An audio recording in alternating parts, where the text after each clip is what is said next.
Sir Iain Livingstone, first of all, thank you very much indeed for your time. Let me start this interview with something which has been aired a lot recently, and that was your statement on institutionalised discrimination. Having sort of looked in on the politics of policing for a long number of years, I almost thought to myself, this seems for policing like a seminal moment. Why did you feel the need to make the statement that you did? The first thing for me, I said it because it's true, because it's the right thing to do. We've been dealing with issues around misogyny and racism within policing, within society for many years. Now, undoubtedly, the public inquiry into the death of Sheikh Abayo gave my mind a focus. And my own understanding and awareness of what we mean by institutional discrimination had significantly developed. I felt it was the right thing to do for the organisation. And once it's acknowledged, you state it as a fact. I think it is a fact. I genuinely do. I think I'm telling you that Sunday is the day after Saturday. And once you accept it, it then allows you to move on. And take active steps to try and eliminate these harms that exist not only in policing but across society. I've reread your statement, and it's important to emphasise that you're not saying that great tranches of officers are racist or misogynist or sexist, but you take Sir William Macpherson's definition to indicate that if you don't have procedures that are fit for purpose to sort of flush this stuff out, then that of itself leads to institutionalised racism. Now, the obvious question is why you have to make a statement 24 years after that definition was already in place. Why were police forces throughout the whole of the UK not fit for purpose now, 24 years after Macpherson gave us the definition? I think that's a fair question, and actually that passage of time is one of the issues that I had reservations about actually acknowledging it and accepting it, because I know things are different. I know things are far better than they were when I joined the police service over 30 years ago. We've got far greater representation, we're far more aware of gender issues, of race issues, of all issues in terms of underrepresented groups. But we also know our understanding of unseen prejudice, of unintended consequences for minority groups is now far greater. And simply having a reluctance to say, well, I don't want to unfairly condemn the vast majority of people who act honourably and in the public interest, and I don't want to suggest there's been no progress. Well, these are reasons, but they're not good reasons not to state the fact. So institutional discrimination remains within policing. By stating it, I think it will act as an accelerator to change. And candidly, I think it will act as a leadership accelerant in other sectors of society and hopefully across Scottish life in general. You've been Chief Constable for 6 years, so it begs the question, if you believe that the force are guilty of institutionalised discrimination, and this has happened on your watch for the last 6 years, it begs a very obvious question. What did you, Iain Livingstone, do to deal with this issue in the 6 years that you've been in post? I don't think it's happened in the 6 years. Policing's existed for over 200 years. That's the point about institutional discrimination. That's the point about institutional discrimination. Specifically, what I'm asking you is what you've done in the last 6 years, given that we know that Macpherson's definition has been with us since 1999. I think we've done more, and I've done more in the last 6 years than any of my predecessors. Specifically? Previously, our work around positive action, a positive action team to increase our representation. Just a number of months ago, I welcomed over 380 new recruits into Police Scotland. 50% men and 50% women. That's unheard of. 7-8% when I joined the police service. We've got a dedicated commitment to work. I've appointed a dedicated Assistant Chief Constable. We've got a whole series of actions and real meaningful change through our Policing Together piece of work to drive forward.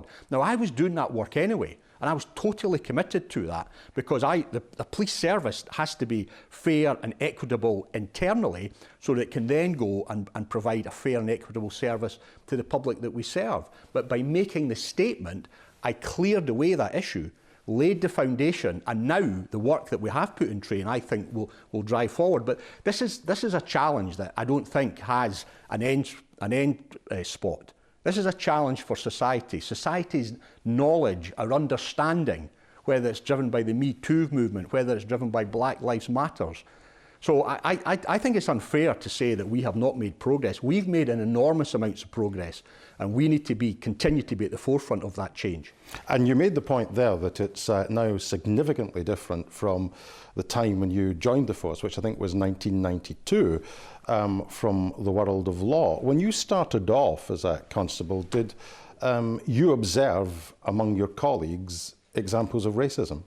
The police culture at the time was reflective of other elements of the culture. Did you personally witness police officers being racist? As an individual, I've actually had a professional pay packet, for want of a better phrase, in 3 different areas. I played professional football as a part-time professional football player. I was then a solicitor and worked within the legal profession. And I've been a police officer. In all 3 of those professions, I've seen examples of homophobia, of misogyny, of racist language, racist humour, because that's what the world was like in the 80s and the 90s. Part of the reason I joined the police service was to make change, was to make society better, make the police service better.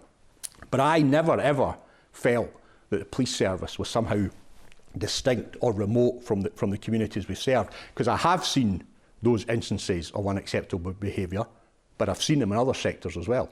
I want to raise one issue with you. I won't dwell on it, but I think that recently you described the police investigation in relation to allegations surrounding the former First Minister as proportionate. I want to put to you, because it's something which is swirling around the Scottish Parliament and has taken hold among a number of MSPs, and that is that they'll look at the resignation of Nicola Sturgeon, and a number of them believe, and I'll invite your comment on this, that the former First Minister was, in their words, tipped off about the arrest of her husband. So can I ask you, did you or anyone else at Police Scotland or anyone else in your office tip off the government that Ms Sturgeon's husband was about to be arrested?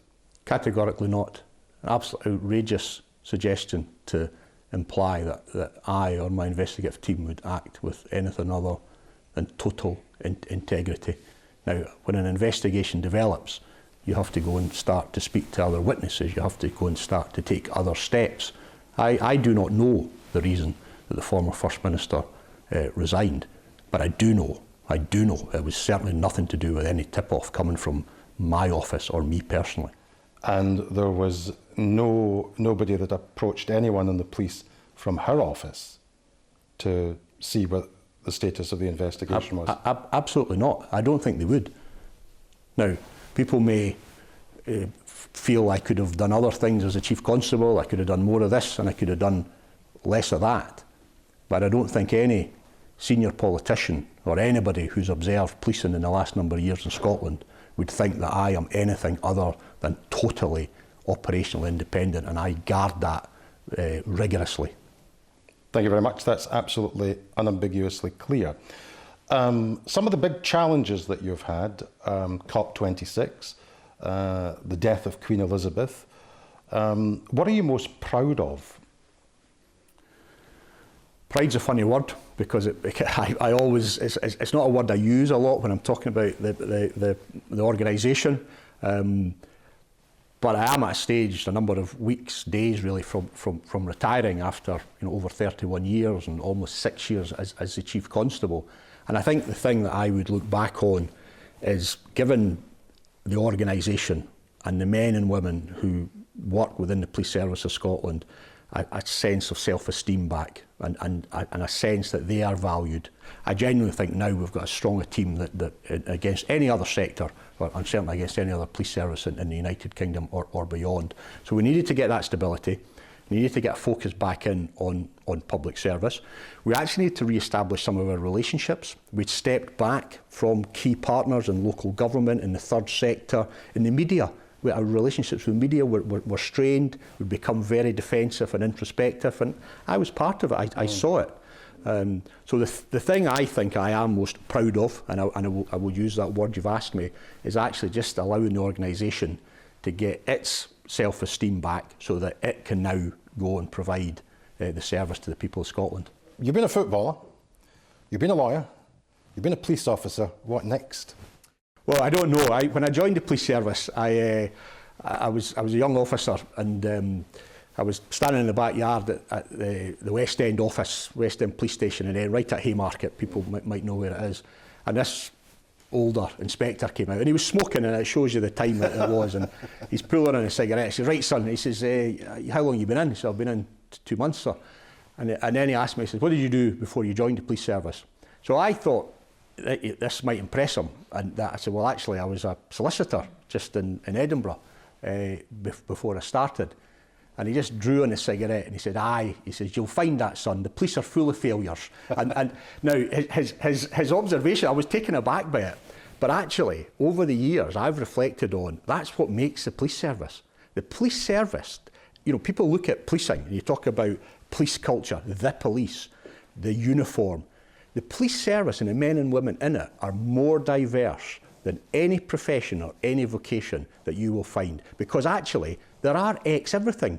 We've got people who have been PhD research students, we've got people who have left school with no qualifications, gone and worked on the rigs, worked the doors, people who have been professional musicians, people who have been journalists, teachers, you know, bricklayers, people who have done every walk of life, and then they come into the police service and they bring that diversity of thought for that shared purpose and that common mission to keep people safe. So I give that reflection about you know, an early encounter I had as a young officer, only to underline that within the police service, particularly in Scotland, we've still got great talent coming in from all walks of life, and it remains a single point of entry. It's as open to everyone to join the police service, and I think that is a real virtue that we have as well. This is not graduates only. This is not a high academic threshold. We want people who with academic qualifications. We want people with all skills, because we need it. Our challenges are enormous, but the main thing we need people of integrity and public commitment to come in and make their contribution, and that's what makes, I think, the police service of Scotland so rich. So what I'm going to do next, I'm going to take a rest. I'm going to take a break for at least a number of months, certainly an initial few weeks. But I'm going to retire from the police service. I'm not going to retire from life. Sir Iain Livingstone, thank you very much indeed for joining us in Scotland tonight. Thank you.